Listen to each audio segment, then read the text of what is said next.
Eu tinha 19 anos quando descobri que estava grávida. O teste positivo tremia nas minhas mãos enquanto eu sentava no chão frio do banheiro da casa dos meus pais, em Belo Horizonte.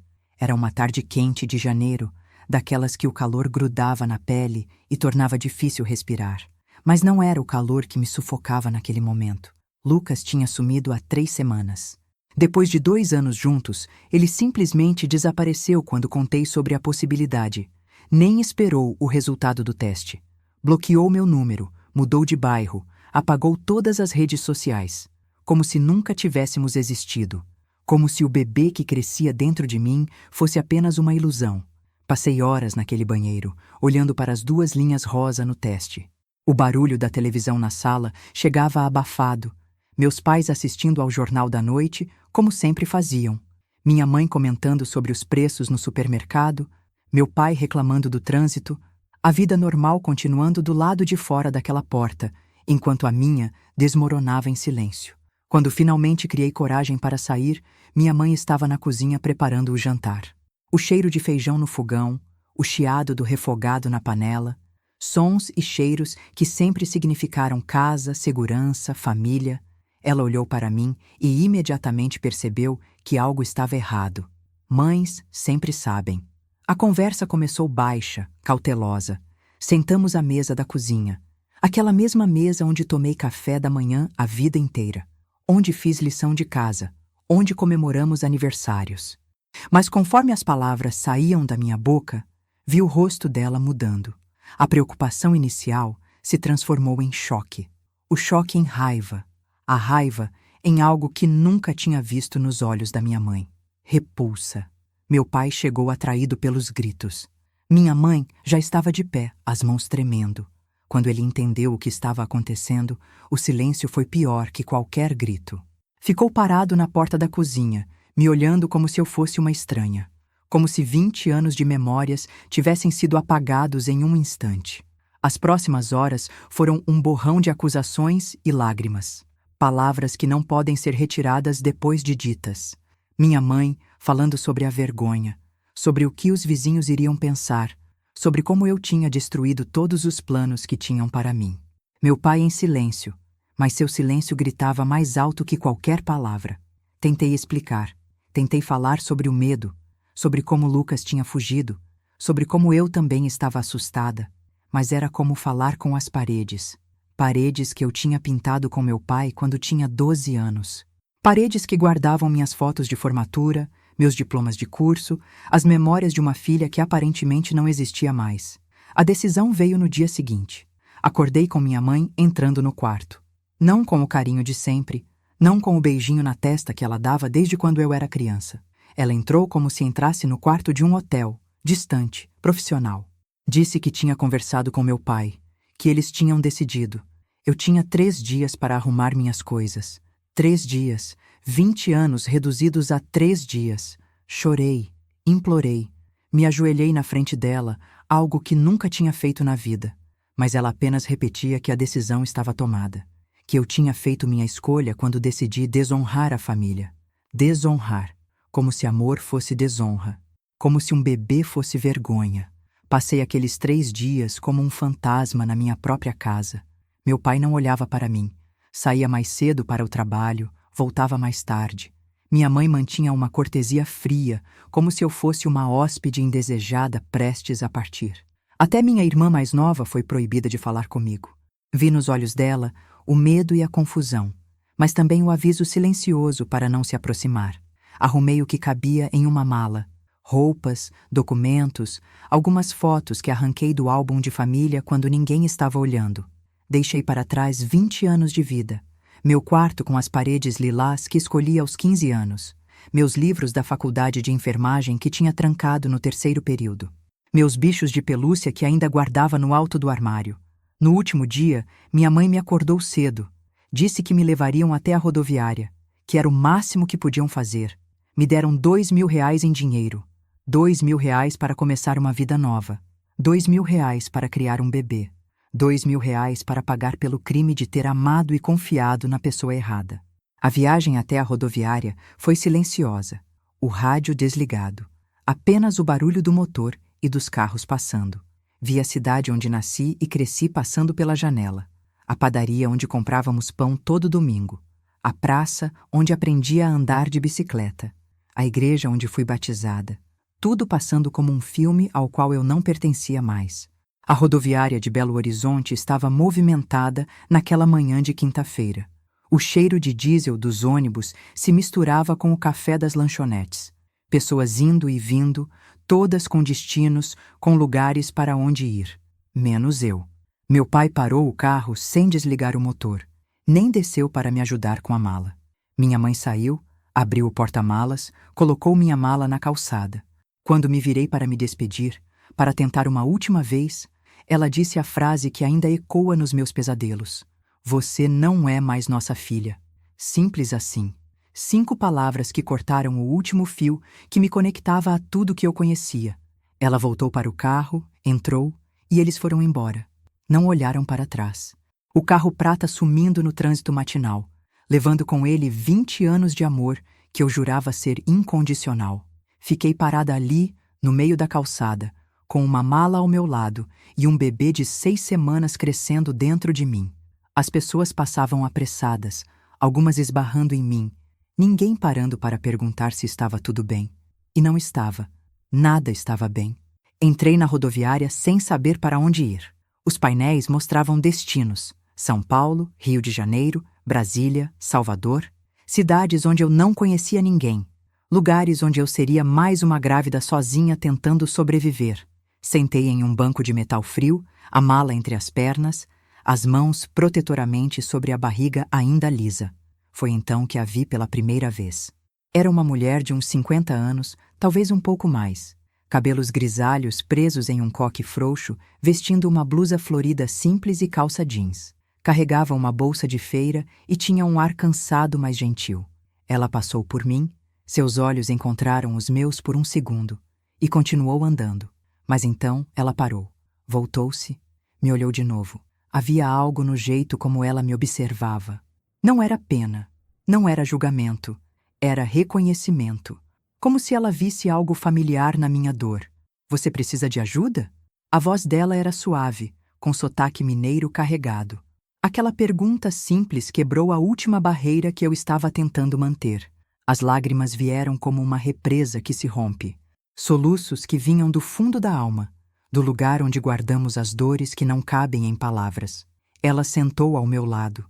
Não disse nada no início, apenas ficou ali. Sua presença sólida e calma enquanto eu desmoronava. Quando finalmente consegui falar, contei tudo. Sobre Lucas, sobre o bebê, sobre meus pais, sobre estar sozinha e sem ter para onde ir. Ela ouviu em silêncio, ocasionalmente fazendo um som de compreensão. Quando terminei, ela ficou quieta por um momento, olhando para o movimento da rodoviária. Meu nome é Helena, ela disse finalmente. Moro aqui perto, no bairro Floresta.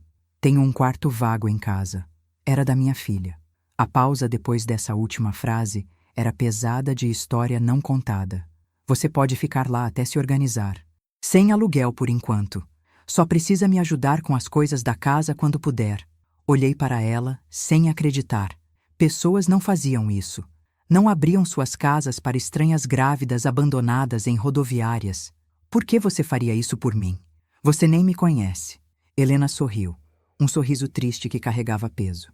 Porque há 23 anos eu estava sentada em um banco como este, grávida e sozinha. E alguém me estendeu a mão.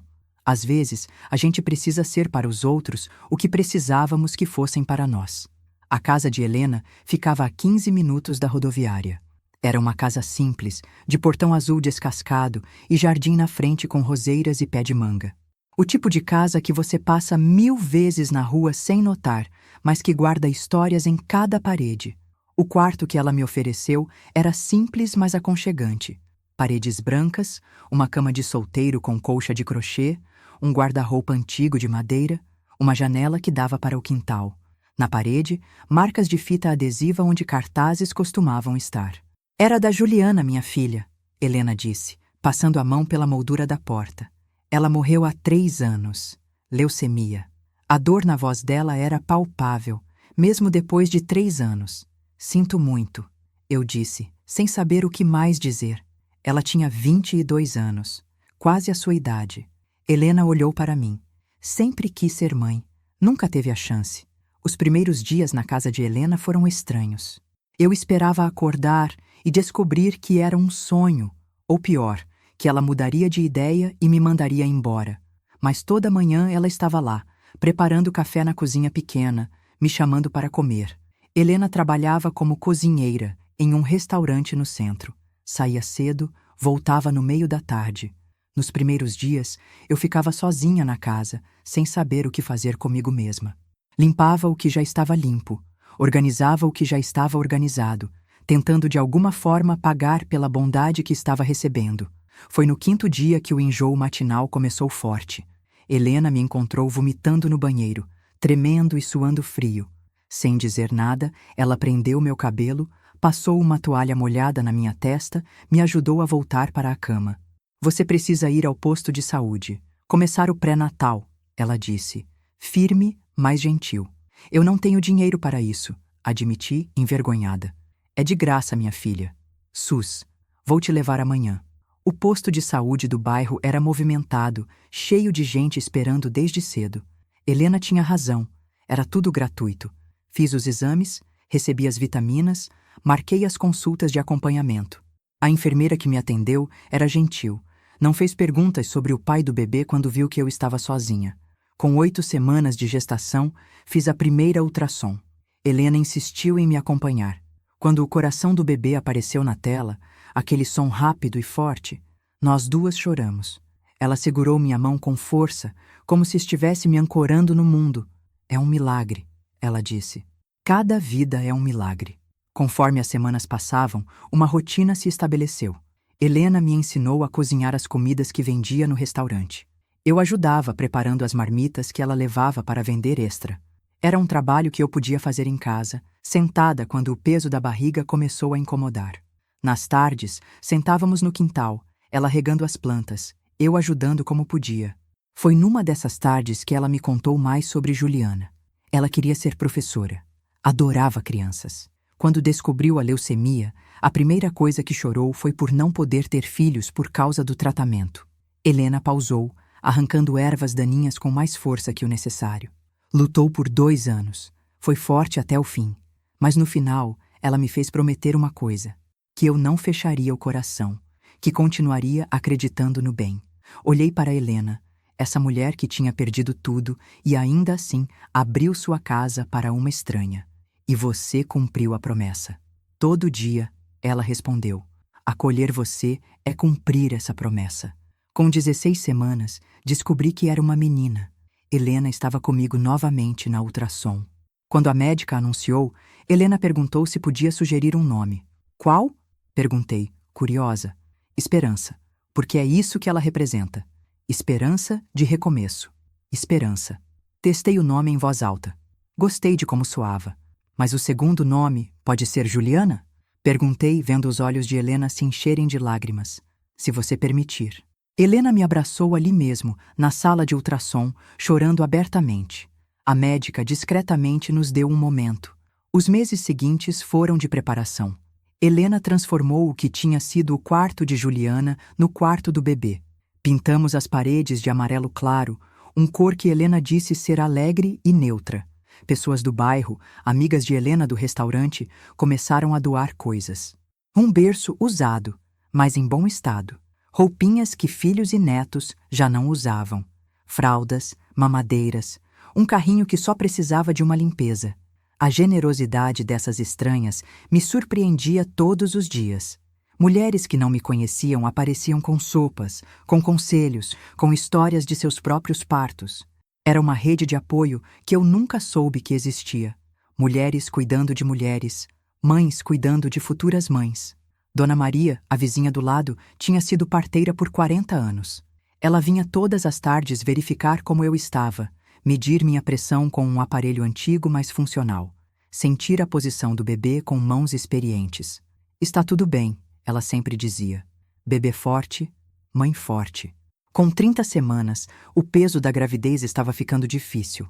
Meus pés inchavam, as costas doíam constantemente. Helena adaptou nosso trabalho. Eu ficava sentada cortando os legumes, temperando as carnes, enquanto ela ficava em pé no fogão. Trabalhávamos em sincronia, como se tivéssemos feito aquilo a vida toda. Uma noite, quando eu estava com 34 semanas, acordei com uma dor diferente. Não era contração, era uma dor emocional, uma saudade que me pegou de surpresa. Saudade da minha mãe. Não da mulher que me expulsou, mas da mãe que me ninava quando criança, que fazia meu bolo de aniversário favorito, que penteava meu cabelo antes da escola. Helena me encontrou chorando na cozinha às 3 da manhã, bebendo água e soluçando. É normal, ela disse sentando ao meu lado. A gravidez mexe com tudo, até com as memórias. Eu queria que ela estivesse aqui, minha mãe, a mãe que ela era antes. Helena assentiu, compreensiva. Eu sei, mas às vezes as pessoas se perdem no próprio medo. Seus pais têm medo do julgamento, da vergonha, do que não podem controlar. Não justifica, mas explica. Você acha que um dia eles vão se arrepender? Helena pensou antes de responder. Talvez. Mas você não pode viver esperando por isso. Você precisa construir sua vida, sua família, com quem escolhe estar ao seu lado. Com 38 semanas, o médico disse que o bebê poderia nascer a qualquer momento. Helena preparou uma mala para o hospital, conferindo e reconferindo os itens como uma mãe faria. Roupinhas lavadas com sabão neutro, fraldas, a mantinha que ela mesma tinha feito de crochê nas noites em frente à televisão. Foi numa madrugada de sábado que as contrações começaram de verdade. Acordei com uma dor forte, diferente dos alarmes falsos anteriores. Helena já estava acordada, como se pressentisse. É hora? Ela perguntou da porta do quarto. Acho que sim. O trajeto até a maternidade pública foi tenso. Helena dirigia seu carro velho com cuidado. Eu respirava como tinha aprendido nas aulas de preparação para o parto, tentando manter a calma. O trabalho de parto durou 14 horas. 14 horas de dor, medo, exaustão. Helena não saiu do meu lado nem por um minuto. Segurou minha mão até eu achar que ia quebrar os ossos dela. Me deu gelo, passou o pano úmido no meu rosto, me incentivou quando eu dizia que não aguentava mais. Você aguenta sim. Você é forte. Mais forte do que imagina, ela repetia. Quando finalmente chegou a hora de fazer força, eu estava exausta. Mas então pensei em tudo o que tinha passado. Em ser abandonada, em recomeçar do zero, em encontrar amor onde menos esperava. Se tinha sobrevivido a tudo isso, podia sobreviver a mais isso. Esperança Juliana nasceu às 18h47 de um sábado de maio. 3,2 kg de pura perfeição. Quando a colocaram no meu peito, ainda suja de sangue e vernix, chorando com força, eu entendi o que era amor incondicional. O amor que meus pais não conseguiram me dar, eu daria para ela. Helena tirou a primeira foto. Eu exausta, suada, com o cabelo grudado na testa, mas sorrindo. Esperança pequena e perfeita nos meus braços. Era o começo da nossa família. Os primeiros meses foram desafiadores. Esperança tinha cólicas terríveis, chorava por horas, noites sem dormir, dias em névoa de exaustão. Mas Helena estava sempre ali. Revezávamos nos cuidados, ela ninando o bebê enquanto eu tomava banho, eu amamentando enquanto ela preparava as marmitas. Dona Maria vinha todos os dias verificar o bebê, ensinar truques antigos para a cólica. Massagem na barriguinha, chá de erva doce para mim passar pelo leite, posições para segurar que aliviavam o desconforto. A rede de mulheres do bairro se fechou ao nosso redor. Quando eu estava muito exausta, aparecia alguém com uma sopa. Quando Esperança estava doente, surgia alguém com remédio caseiro. Era uma comunidade que eu nunca tinha experimentado, mesmo morando com meus pais em bairro de classe média. Quando Esperança tinha 3 meses, recebi uma proposta inesperada. O dono do restaurante onde Helena trabalhava estava procurando alguém para ajudar com a parte administrativa. Nada complicado, controle de estoque, pedidos, contas básicas. Mas o melhor, eu podia levar o bebê. Foi Helena que me recomendou. Ela confessou quando contei animada sobre a proposta. Comecei devagar, algumas horas por dia. Esperança dormia no carrinho ao meu lado, enquanto eu organizava planilhas, fazia pedidos para fornecedores.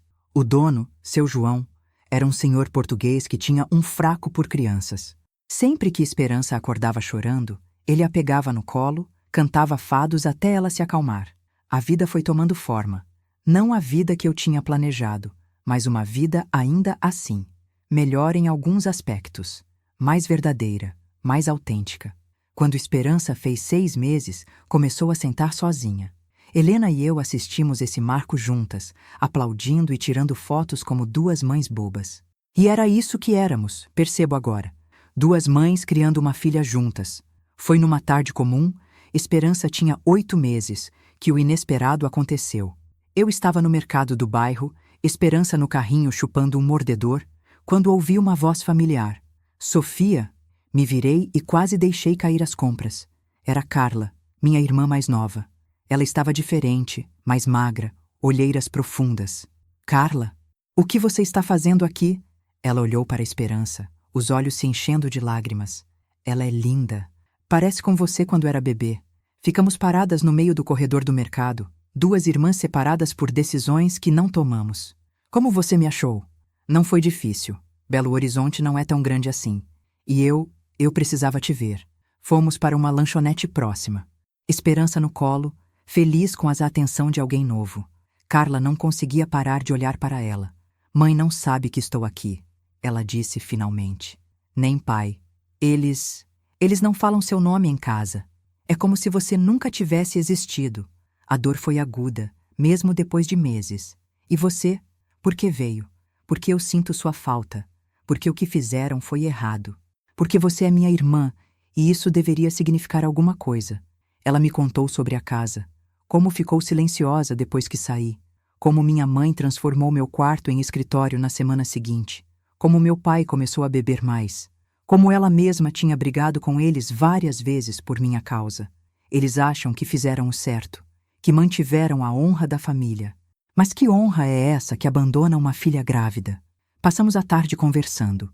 Contei sobre Helena, sobre o nascimento de Esperança, sobre minha vida nova. Ela ouviu fascinada, como se eu estivesse descrevendo um mundo completamente diferente. Você parece feliz, ela disse no final. Diferente, mais forte. Eu tive que ser. Antes de ir embora, ela tirou um envelope da bolsa. Guardei isso para você. São fotos da nossa infância. Pensei que um dia você ia querer que Esperança visse. Abraçamos forte, ali na calçada. Promessas de manter contato, de não deixar que a decisão dos nossos pais destruísse o que restava de família entre nós. Quando voltei para casa, Helena estava no jardim com Esperança, mostrando as flores para o bebê que balbuciava animada. Contei sobre o encontro com Carla. É bom manter os laços que valem a pena, Helena disse. Família não é só sangue, é escolha também. A vida continuou. Esperança começou a engatinhar, depois a ficar de pé. Primeiros passos cambaleantes no quintal, Helena e eu de mãos dadas, fazendo barreira para ela não cair. Primeira palavra, mamã, que ela usava tanto para mim quanto para Helena. No primeiro aniversário de Esperança, fizemos uma festa no quintal. Nada elaborado, mas cheio de amor. As vizinhas vieram, cada uma trazendo um prato. Seu João do restaurante apareceu com um bolo confeitado profissionalmente. Carla veio escondida, trazendo um presente embrulhado com capricho. Foi quando estávamos cantando parabéns. Esperança no meu colo tentando apagar a velhinha com Helena ajudando, que eu entendi completamente. Família é isso. Não é sobre sangue ou sobrenome.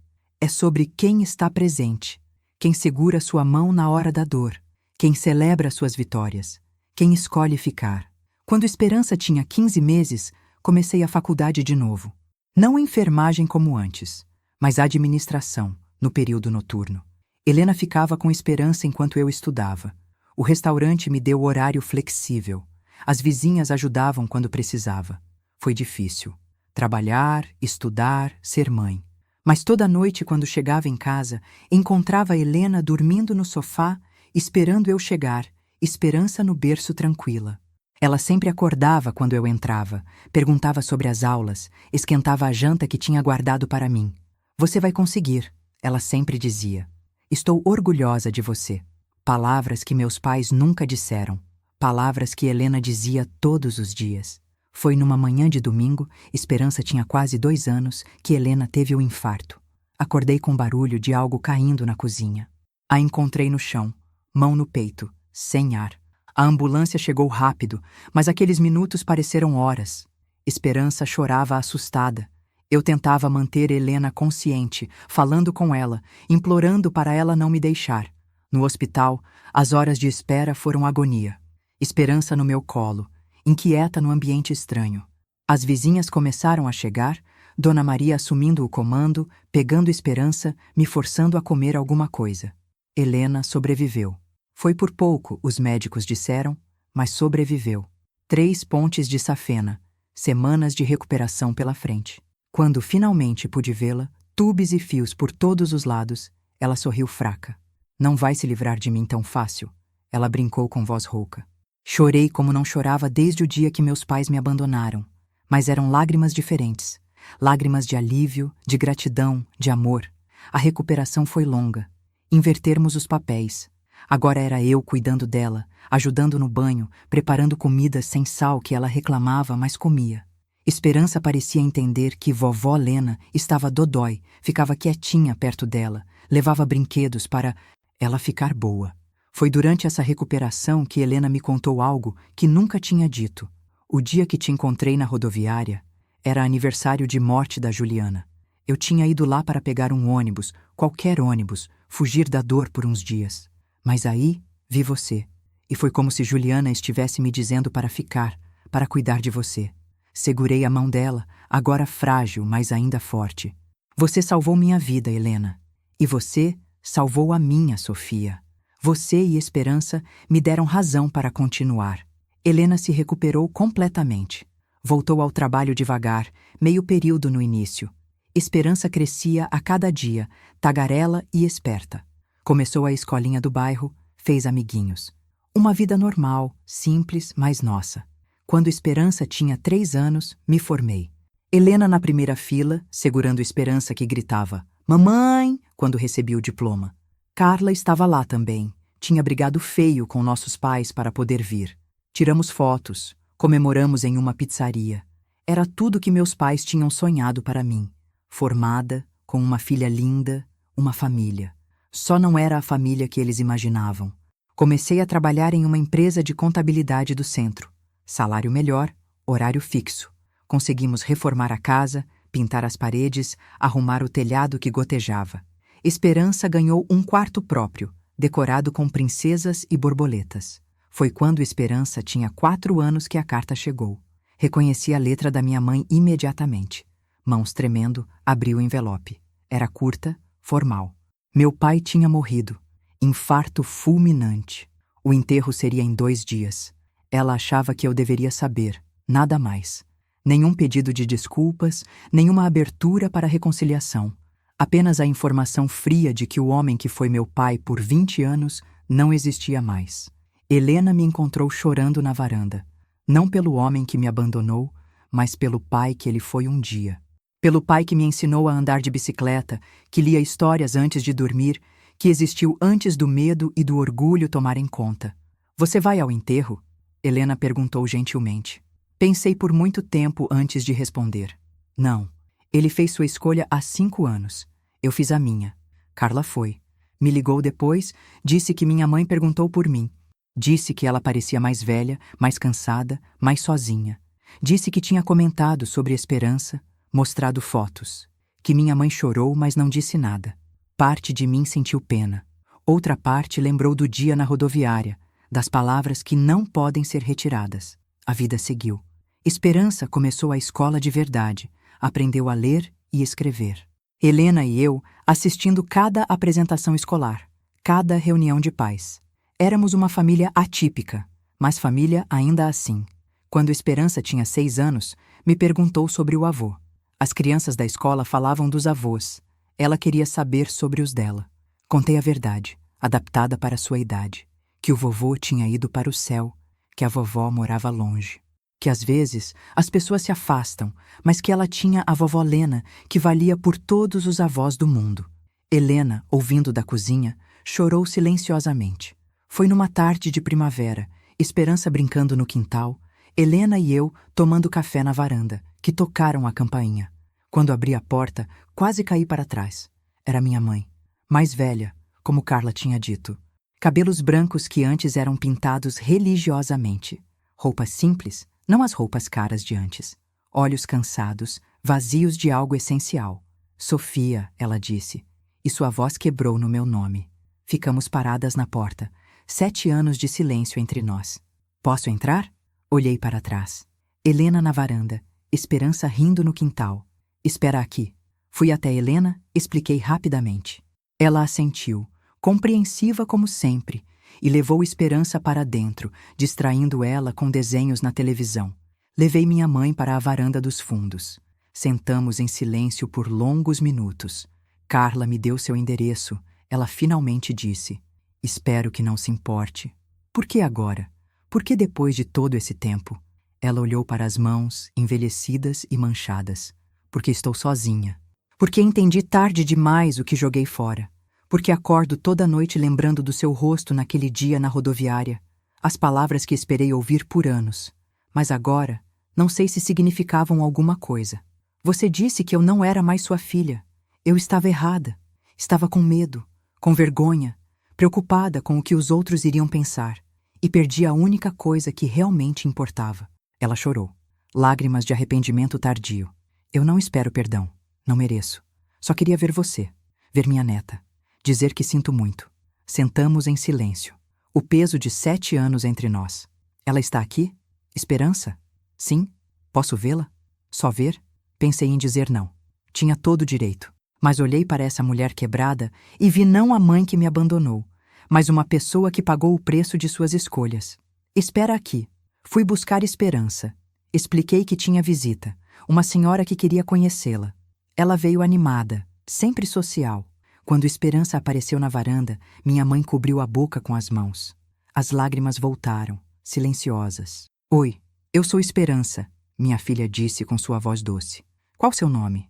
Minha mãe olhou para mim, pedindo permissão. Assenti levemente. Eu sou Maria. Muito prazer, Esperança. Esperança conversou animadamente por alguns minutos sobre a escola, sobre seus desenhos, sobre a vovó Lena. Minha mãe ouviu cada palavra como se fosse água no deserto. Quando Esperança voltou para dentro, ficamos novamente em silêncio. Ela é perfeita, minha mãe disse. Parece com você quando era criança. Mesmo os olhos determinados. É uma boa menina. Feliz. Amada. A indireta não foi sutil. Você fez um bom trabalho. Sozinha. Não sozinha. Tive Helena. Tenho Helena. Ela foi a mãe que você não conseguiu ser. O golpe foi certeiro. Ela assentiu, aceitando. Ela te ama. Dá pra ver. E eu amo ela. É minha família. Minha verdadeira família. Minha mãe se levantou para ir embora. Na porta, hesitou. Será que um dia você poderia considerar me deixar fazer parte? Nem que seja pequena? Eu mudei, Sofia. Perdi seu pai, perdi você, perdi tudo o que achava importante. Aprendi tarde, mas aprendi. Olhei para ela. Procurei raiva, mas encontrei apenas cansaço. Não sei. Talvez. Um dia. Mas não prometo nada. É mais do que mereço. Ela foi embora, deixando um cartão com telefone. Fiquei na porta vendo ela ir embora, dessa vez por escolha minha. Helena apareceu ao meu lado. Você fez a coisa certa, ela disse. Deixando ela ver. Esperança? Não fechando completamente a porta. Perdão não é para quem recebe, é para quem dá. Liberta a gente do peso. Contei para a Esperança aos poucos sobre a avó Maria, que ela existia, que morava longe, que talvez um dia se vissem de novo. Criança aceita as coisas com simplicidade que adultos complicam. Comecei a trocar mensagens com minha mãe, fotos de Esperança, atualizações sobre a escola, respostas dela, cautelosas, respeitosas. Era um começo, talvez. O tempo passou. Esperança cresceu. Helena envelheceu graciosamente. Eu construí uma carreira, uma vida, uma família do meu jeito. Quando Esperança fez 10 anos, fizemos uma festa grande. Helena insistiu, disse que 2 dígitos mereciam celebração especial. O quintal cheio de crianças da escola, vizinhos, amigos do trabalho. Até seu João apareceu, agora aposentado, mas ainda cantando fados. Minha mãe veio. Foi a primeira vez em 3 anos que nos vimos pessoalmente. Ela trouxe um presente simples, um colar que tinha sido meu quando criança. Esperança adorou. Usou o resto da festa. Vi minha mãe conversando com Helena. Duas mulheres que me criaram em momentos diferentes. Helena explicando como fazer o bolo que Esperança amava. Minha mãe ouvindo atenta, humilde. No final da festa, quando todos tinham ido embora, sentamos nós quatro na varanda. Esperança entre Helena e minha mãe, eu observando, contando histórias, rindo de algo que Esperança disse. Era estranho, era imperfeito, mas era família.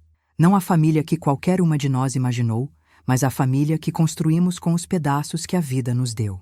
Naquela noite, depois que minha mãe foi embora e Esperança dormiu, sentei com Helena na cozinha.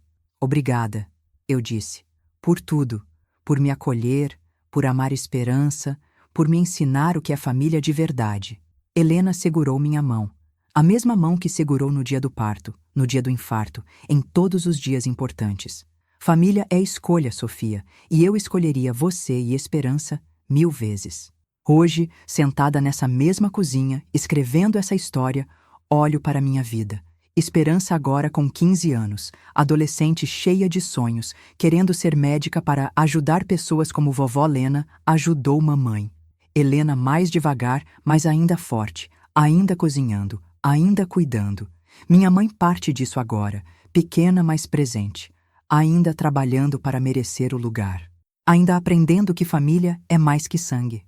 Penso naquele dia na rodoviária, no desespero, no abandono, na certeza de que minha vida tinha acabado. Mal sabia eu que estava apenas começando, que a família que eu perderia me levaria à família que eu precisava. Helena tinha razão. Às vezes precisamos ser para os outros o que precisávamos que fossem para nós. Ela foi isso para mim. E agora, vendo Esperança ajudando uma colega nova na escola, acolhendo como foi acolhida, sei que o ciclo continua. Família não é sobre perfeição, é sobre presença, sobre escolher ficar quando seria mais fácil ir embora, sobre abrir a porta quando seria mais seguro mantê-la fechada. Naquela rodoviária, há 15 anos, eu achei que tinha perdido tudo. Mas foi ali, no meu momento mais sombrio, que encontrei a luz.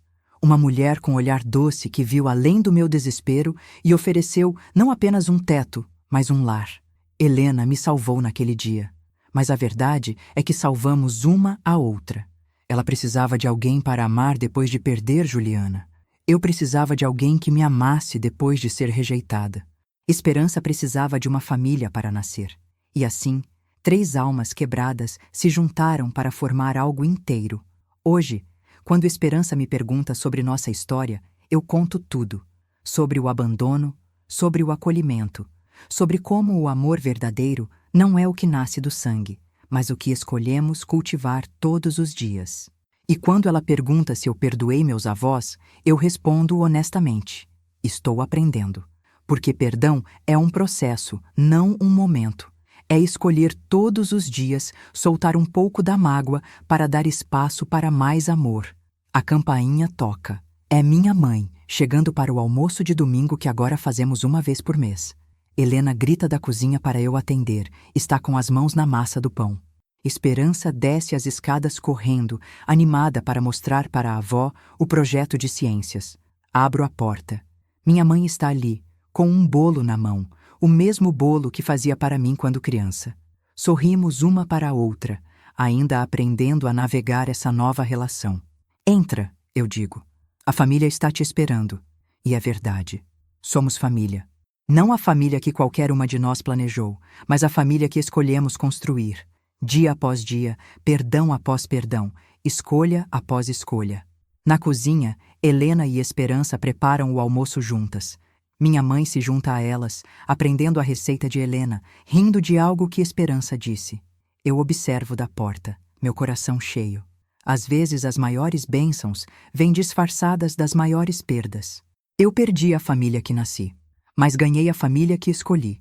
E no final, é essa a família que importa, a família que fica.